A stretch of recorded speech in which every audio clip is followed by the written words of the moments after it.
Hello friends, मैं हूं Neetu Gupta, a spiritual life coach. हमारी Bhagavad Gita in real life की सीरीज में ये हमारा सेकंड चैप्टर है, जिसके 40 वर्सेस कवर हो चुके हैं और आज हम 46 तक के वर्सेस को कवर करने जा रहे हैं। ये जितने भी वर्सेस मैं आपको करा रही हूँ, इनकी डिटेल्स आप डिस्क्रिप्शन बॉक्स के अंदर देख सकते हैं। हिंदी और इंग्लिश दोनों में अवेलेबल है।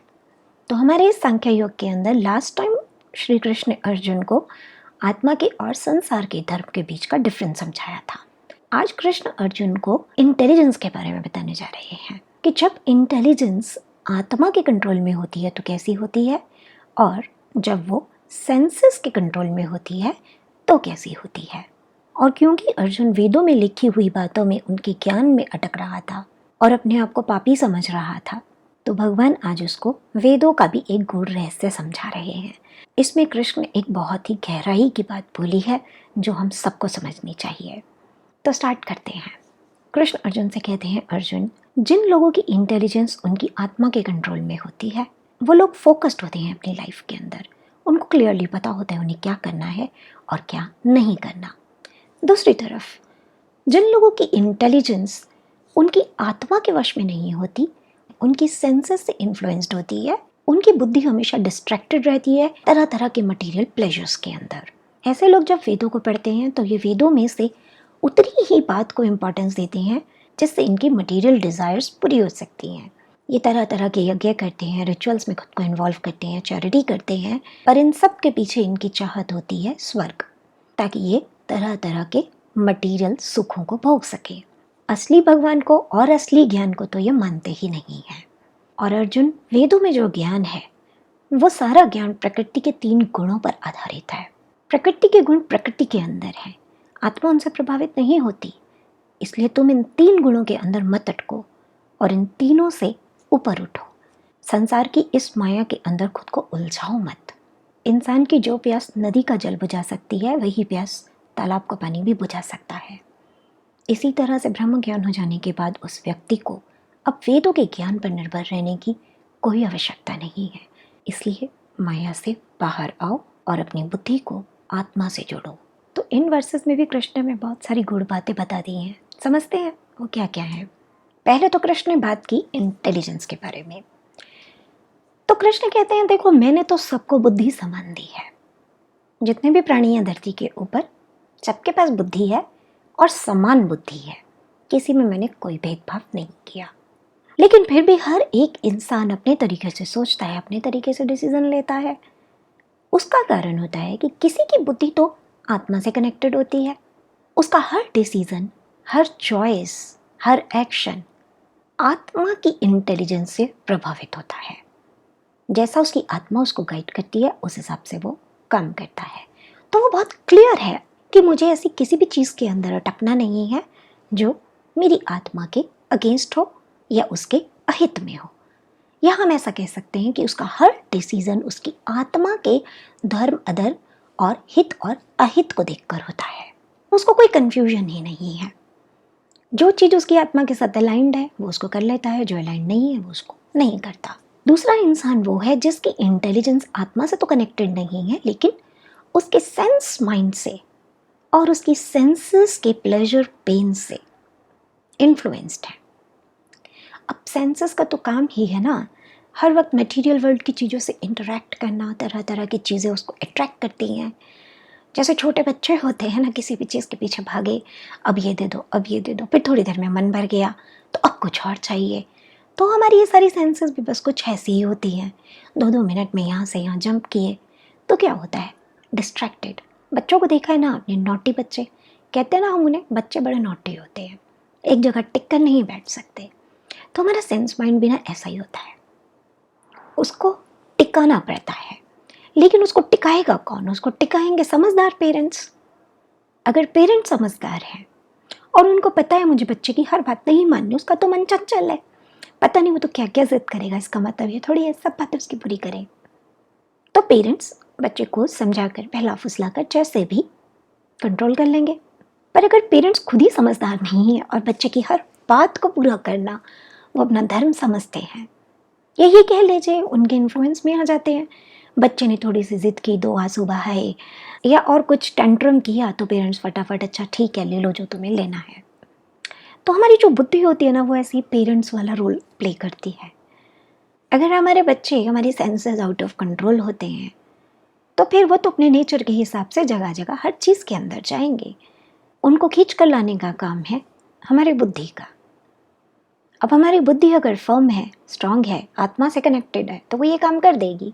नहीं है तो बच्चों के साथ, यानी कि सेंसेस के साथ इन्वॉल्व हो जाएगी। तो ऐसा इंसान कभी भी फोकस्ड नहीं हो पाएगा, उसको कभी भी किसी चीज़ में तृप्ति नहीं होगी। आज ये है तो कल उसको कुछ और चाहिए। एक छोटे से एग्जाम्पल से समझते हैं इस चीज़ को। एक बार एक आदमी था, तो उसके पास कोई बहुत ज़्यादा पैसा वैसा नहीं था, गरीब था। घर में कोई बहुत अच्छे इतने प्रॉपर बर्तन भी नहीं थे जिसके अंदर वो अच्छी तरीके से खाना खा सके। तो बस एक आधी थाली थी, सब लोग बैठकर उसी के अंदर खाते थे। लेकिन हाँ, शांति थी मन में और प्यार से रहते थे सारे लोग। सबको एक दूसरे के साथ बिताने के लिए वक्त मिलता था। तो उस आदमी के अंदर इच्छा है कि थोड़ी और मेहनत करता हूँ, थोड़ा और पैसा कमाता हूँ, तो कम से कम थोड़ा अच्छे से हम लोग सब अलग अलग थाली में खाएंगे। तो उसने मेहनत थोड़ी और की और पैसे कमाए, जोड़े, और फिर सबके लिए थोड़ा सा अच्छे से अलग अलग प्रॉपर बर्तन खरीद के लाए। अब खाने लगे। अब लगा नहीं, और थोड़ी अच्छी होनी चाहिए, ज़रा कुछ ग्लास वगैरह का कुछ बढ़िया मटेरियल में लाया जाए, कॉपर वॉपर का। वो भी ले आए। अब उसने अपने दोस्त के यहाँ देखा, वो लोग तो चांदी की थाली में खाना खाते हैं। तो उसको लगा कि हमारे पास भी चांदी की थाली होनी चाहिए, उसमें खाना खाने का और मज़ा आएगा। उसने अपने काम करने में 2 घंटे और बढ़ा दिए। काम में भी बिजी रहने लगा, परिवार के साथ बिताने का वक्त नहीं मिलता, फ्रस्ट्रेशन भी होने लगी। पर पैसा उसने कमा लिया और कमाकर चांदी की सबके लिए थालियाँ खरीद के ले आया। अब सब लोग खाना खाने लगे। अब जब वो खाना खा रहा है, कुछ देर तो उसको अच्छा लग रहा है, चांदी की थाली है, मज़ा आ रहा है। लेकिन थोड़ी देर में उसके मन में फिर विचार आ रहा है, सोने की थाली होनी चाहिए, खाने का तो मज़ा तब आएगा। अब वो और हार्ड वर्क करता है, अपनी कैपेसिटी से बाहर जाके काम करता है। थक जाता है काम से तो घर में झगड़े भी होते हैं, पर लेकिन फिर भी सोने की थालियाँ वो खरीद लेता है। अब सोने की थाली में खाना खा रहा है। थोड़ी देर के लिए मन खुश हुआ कि हम सब सोने की थाली में खा रहे हैं। विचार आया, कितना अच्छा हो अगर हमारी थालियों में रत्न भी जड़े हों। अरे रत्न हर एक की थालियों में नहीं होती है, तो शाही ठाट बाट होते हैं। अब वो रत्नों की थाली भी ले आया, सब कुछ हो गया, लेकिन एंड ऑफ द डे उसके मन में शांति नहीं आई। अब खाना तो देखिए वही है जो पहले वो स्टील की थाली में सब लोग एक ही उसमें खाते थे, तो शायद वो ज़्यादा टेस्टी लगता था। अब ना तो खाने में टेस्ट है, ना खुद के ऊपर ध्यान देने का समय है, ना परिवार के साथ हंसी मजाक करने का, प्यार की बातें करने का, एक दूसरे को समझने का वक्त है। अब वो मशीन बनकर रह गया है, क्योंकि उसके अंदर वो जो पैसे की भूख है ना, वो ख़त्म ही नहीं हो रही किसी तरह से। तो ये जो हमारा सेंस माइंड है ना, ये कुछ इसी तरीके से होता है।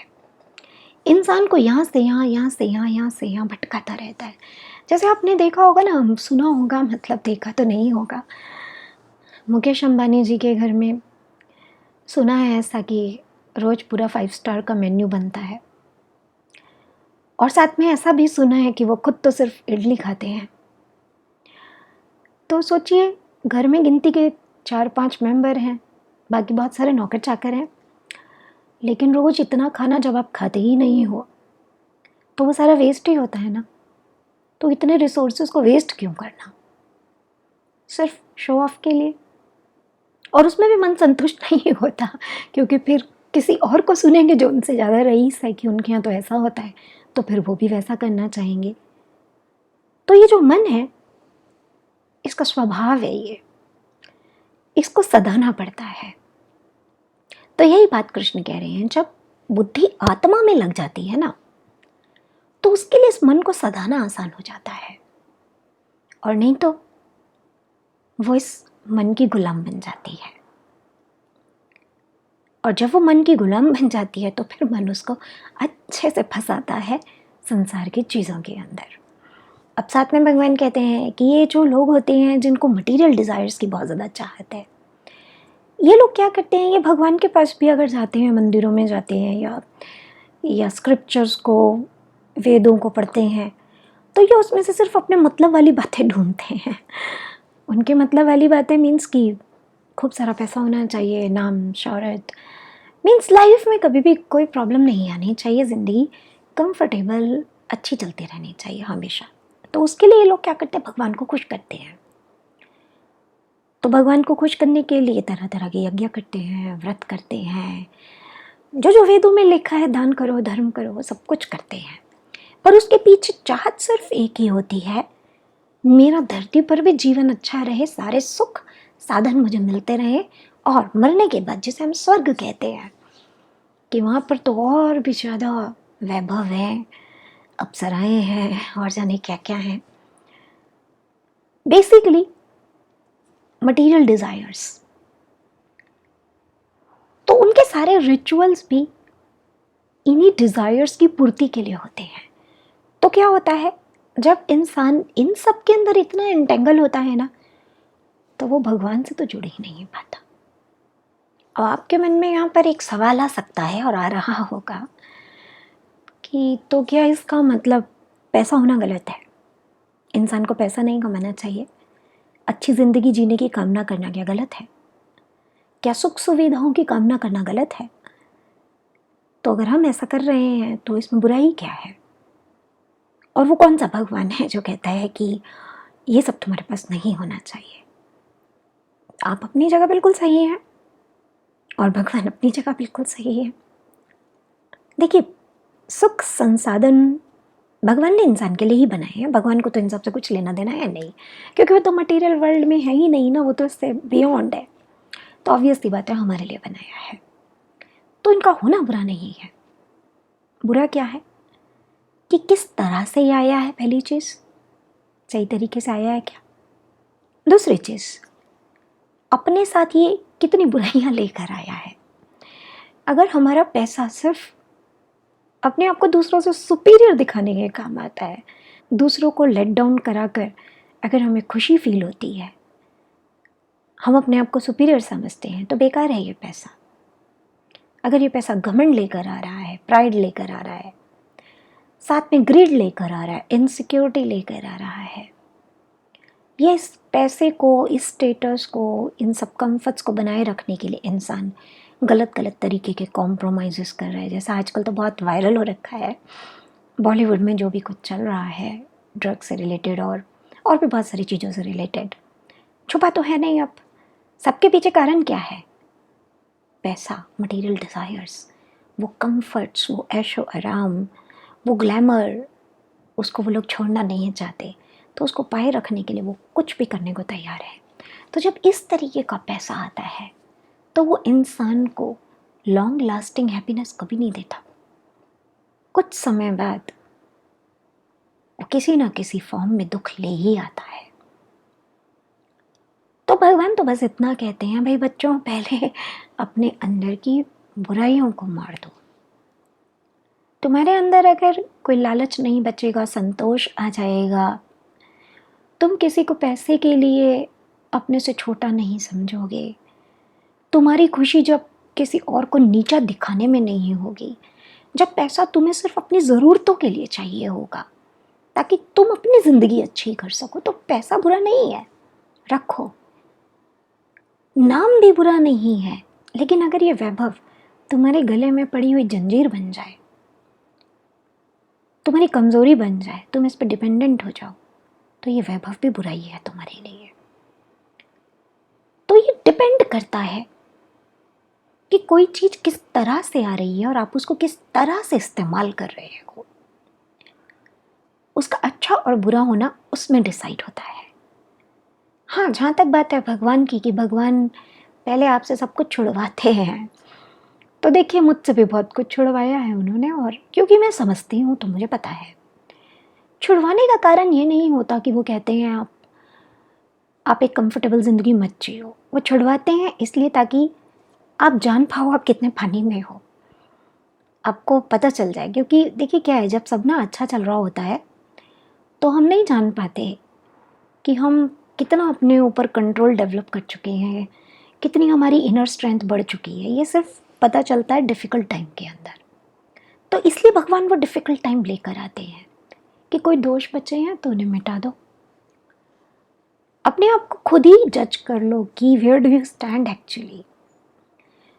तो इसमें कोई बुराई नहीं है। एक बार आप अपनी पावर को वापस पा लो, पैसे में आपको बांधने की या आपको दुख देने की शक्ति खत्म हो जाए, उसके बाद पैसा बिल्कुल भी बुरा नहीं है। तो इंसान का फोकस सिर्फ उसके कर्म पर होना चाहिए। भगवान के पास से अगर हार्डशिप आ रही है तो वो भी हमारे लिए ज़रूरी है उस वक्त। और अगर गिफ्ट आ रहे हैं पैसे की फॉर्म में या फेम की फॉर्म में, तो उसको भी एक्सेप्ट कीजिए अच्छे से। पर ये मत सोचिए कि भगवान वही होता है जो ये सब देता है। भगवान वो भी होता है जो ये सब लेता है आपसे। इसी तरीके से हमारे डिज़ायर्स हैं जिसको हम बहुत गलत तरीके से समझते हैं। तो डिज़ायर इंसान के अंदर भगवान ने ही बनाई है, और भगवान ने कभी ऐसा नहीं कहा कि आप अपनी डिज़ायर्स को सप्रेस करो। उन्होंने सिर्फ इतना कहा है, इनको टेम करो। टेम करो मीन्स भटकने मत दो। जैसे हमारे बच्चे हैं ना, आप सिंपल सी बात समझिए, हमारे बच्चे हैं, अब बच्चे शरारत करेंगे, अब हम उन्हें चुप थोड़ी ना कर देंगे कि यहीं बैठे रहना है तुम्हें और कोई शरारत करनी ही नहीं है। फिर मज़ा क्या आएगा ना उनके बचपन का, हम ही बोर हो जाएंगे। बच्चे जब तक घर में कुछ करते नहीं हैं तब तक मज़ा नहीं आता ना दूसरों को भी। तो ठीक है, करने दीजिए, उसमें सबको एंजॉयमेंट मिलता है, लेकिन एक लिमिट सेट होनी चाहिए कि यहाँ तक ओके है, इसके आगे बदतमीज़ी हो रही है तो बदतमीज़ी नहीं करनी। उतना करो जितने में सबको अच्छा लग रहा है और जितने में तुम्हें खुद को भी कोई नुकसान नहीं है। तो ऐसे ही बस अपनी सेंसेस को हमें थोड़ा टेम करना होता है। खाओ खाना बाहर का, लेकिन इतना ज़्यादा जंक फूड मत खाओ कि आपका वेट पुट ऑन हो जाए, या आपको अलग अलग तरीके के हेल्थ चैलेंजेस आ जाएं, या कोई और कॉम्प्लिकेशंस आ जाए। तो सेंसेस को सिर्फ हमें कंट्रोल करना है, लेकिन उसको कंट्रोल करने के लिए पहले बुद्धि को आत्मा के साथ जोड़ना है, क्योंकि आत्मा ही सही गाइडेंस देगी। और जब बुद्धि उसकी गाइडेंस मानेगी तो सेंसेस को अच्छे तरीके से कंट्रोल कर पाएगी। अब यहाँ कृष्ण ने एक और बात गहराई की बात बोली है वेदों के बारे में। हम में से ऐसे बहुत से लोग समझते हैं कि वेदों के अंदर संसार का सारा ज्ञान समाया हुआ है। तो जिसने वेदों को पढ़ लिया या समझ लिया, या जिन्हें वेद याद हो गए, इसका मतलब वो ब्रह्म ज्ञानी हो गए। तो कृष्ण यहाँ पर अर्जुन को कहते हैं, इस भ्रम में मत रहो, ये माया है। वेदों के अंदर जितना भी ज्ञान है वो प्रकृति के 3 गुणों पर आधारित है, सत्व, रजस और तमस। चाहे आयुर्वेद है, चाहे कोई भी वेद है, सबके अंदर मेजरली इंसान की इन 3 कैरेक्टरिस्टिक्स को लेकर, उसकी 3 नेचर्स को लेकर हर चीज़ को उसके हिसाब से समझाया गया है।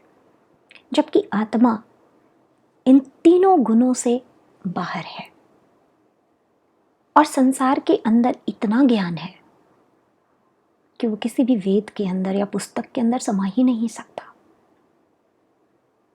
लेकिन ये सारा ज्ञान हर एक इंसान के अंदर समाया हुआ है, बस उसको खोल कर देखने की जरूरत है।